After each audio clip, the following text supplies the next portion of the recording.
And three things na, tatlong bagay na nakita ko po dito, pangako ng ating Diyos. The first one is, the Lord is faithful. Amen. Kung mababasa po natin sa Lamentations chapter 3, verse 22 to 23, sabi po, because of the Lord's great love, we are not consumed, for His compassion never fails. They are new every morning, great is Thy faithfulness. Amen. Alam niyo mga kapatid, napakabuti ang Diyos dahil simula paggising po natin, tapat na siya eh. Amen. Kahit minsan tayo, hindi tayo tapat sa Kanya, siya ay nananatili. Remember God's faithfulness to Abraham na pinangako niya na bibigyan po siya ng anak even he was old, very old. Naging tapat din ang Panginoon sa kanya. Pati po yung mga Israelites habang po dumadaan sa wilderness, hindi po pinabayaan ng Panginoon. Amen. Dahil hindi sila nagutom, hindi sila nauuhaw, binigyan siya ng Panginoon ng pagkain, na inumin, ng damit. The Lord was faithful and will be faithful forever. Amen. The second promise of the Lord na nakita ko sa verse na ito is He will strengthen us. Amen. Purihin natin ang Diyos. Sabi dito po sa Isaiah chapter 40 verse 29, He gives strength to the weary and increases the power of the weak. Amen. Minsan tayo po ay very overwhelmed, exhausted, not only physically, kundi mentally, emotionally. Marami tayong pinagdadaanan sa araw-araw ng buhay natin. But God give us the strength. Amen? Paano po tayo binibigyan ng Panginoon ng kalakasan? You need to encourage yourself also with reading God's Word, with meditating God's Word, with listening to preaching, worship God. Amen? Remember kung naalala niyo po, si David defeat the giant warrior because God strengthened him. Amen? Also, Daniel felt weak nung nag-ayuno po siya, and the Lord and the angel of the Lord came and touched him and said, be strong, and his strength returned. Amen?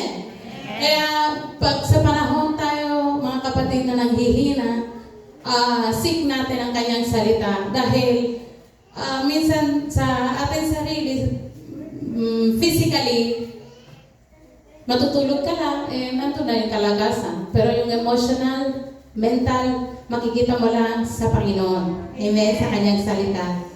At sa third pangako na nakita ko po sa verse na ito is He will protect you from the evil one. Amen?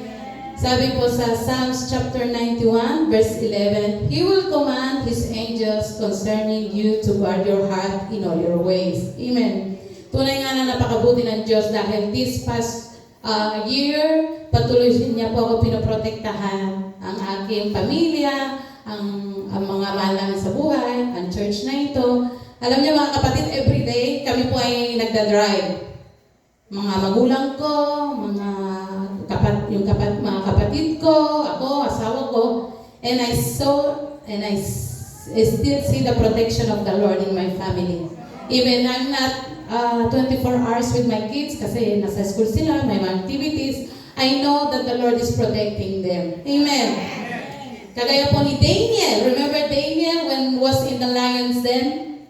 He was thrown in the lion and God protected him. The lion didn't touch Daniel. Amen. Ganun din po tayo kahalaga sa Panginoon. Basta always pray for protection because it's very important. Habang lumalabas tayo ng bahay, always ask for the protection of God. Amen. At I'm gonna share this more dahil sa protection. Dahil po nung last week ago, naiwan ko po yung kalang, ewan ko kung alam nyo na po, naiwan ko yung kalang nakasindi sa bahay po. And sa totoo lang, nawala po talaga sa isip ko po eh.